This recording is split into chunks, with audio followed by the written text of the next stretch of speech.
What's going on, guys? Golden Reaper here, back for another video. Today I'm gonna be talking about Bloodborne, my personal game of the year 2015. Man, it's the first Souls game I played, but oh my god, this game is so good, man. And I'm saying it's my game of the year 2015, and that's over Fallout, and I'm a Fallout fucking fanboy, man. But this game just blows Fallout out of the fucking water. I was not expecting this when I bought this damn game, dude. I got it like the week after it came out, or no, I got the day after it came out actually. And I beat like the first 4 bosses. My controller broke, so it made this game pretty much unplayable. I couldn't like dodge roll or anything. So yeah, I didn't get a new controller for a couple months after that, because I was playing Battlefield competitively. I didn't really need it.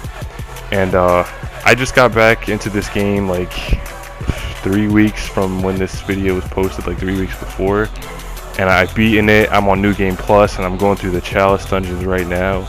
This game is so good, man. Oh my god.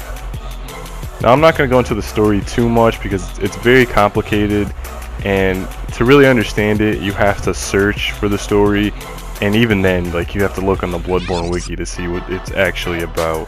But you're pretty much a hunter in the city of Yharnam, and you're hunting these beasts for a man named Gehrman. I don't know how you say his damn name, but he's pretty much, he resides in the hunter's dream along with the doll or whatever her fucking name is. And yeah, man, like you're pretty much just hunting these beasts throughout the entire game. So yeah, if you really want to understand the story, I'd suggest just looking at the wiki. But yeah.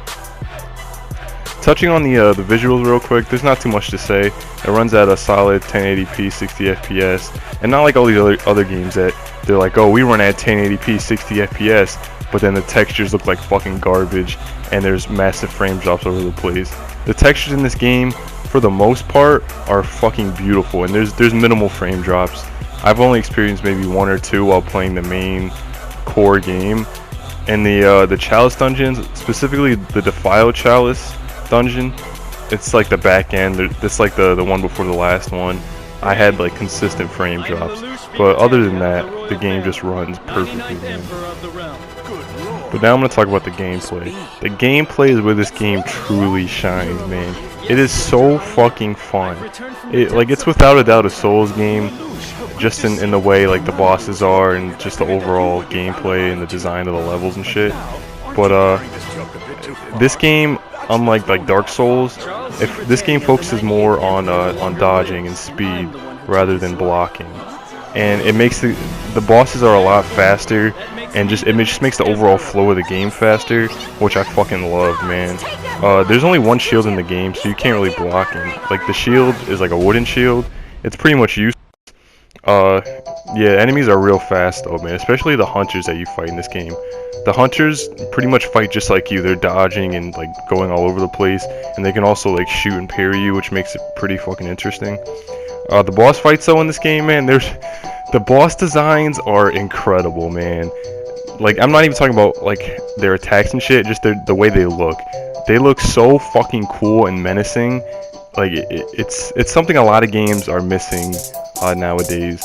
Good boss designs and good boss fights. Not to mention the fact that we're just missing boss fights in general. This game revolves around boss fights, just like Shadow of Colossus and Titan Souls. If you played that indie, it's all about boss fights. The game forces you to adapt and learn your enemies' attacks before you're really able to beat them, and that's not the case for all of the enemies or bosses, just the harder ones. And the game's not really hard for the most part. You just really need to learn what your enemies are going to do and how to play, like when to be aggressive, when to be cautious.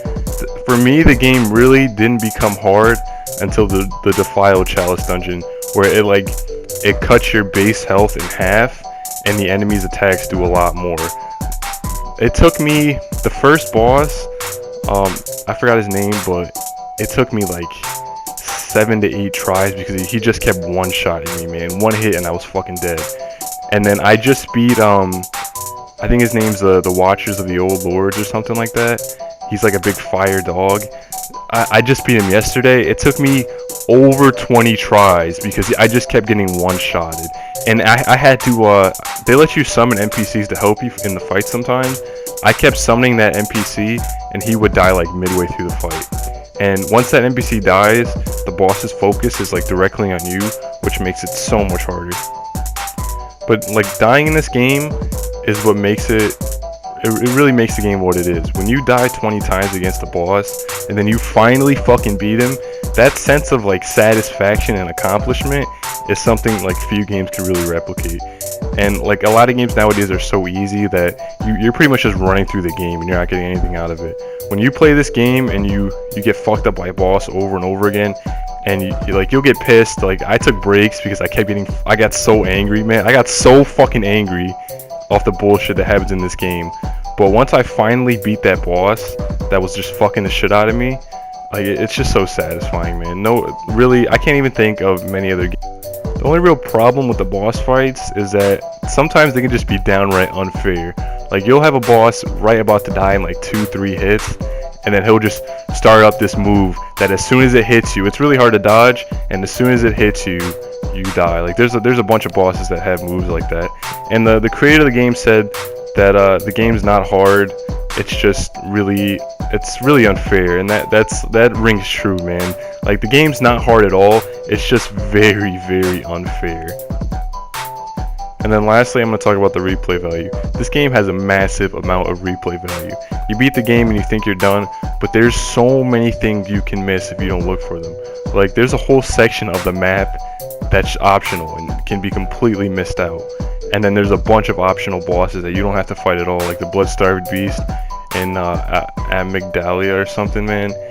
There's a ton of optional bosses, and then not to mention all the weapons that you have to find, the side quests, the NPCs. Like, and I forgot to mention, a lot of the NPCs in this game, they may not seem important. Like there's a guy in a wheelchair at one point, and all he says is ah, and you think he's not important, but then you look it up, and he's actually like he's like a main player in why things are in this game, like a main player in the story, and it was really kind of surprising.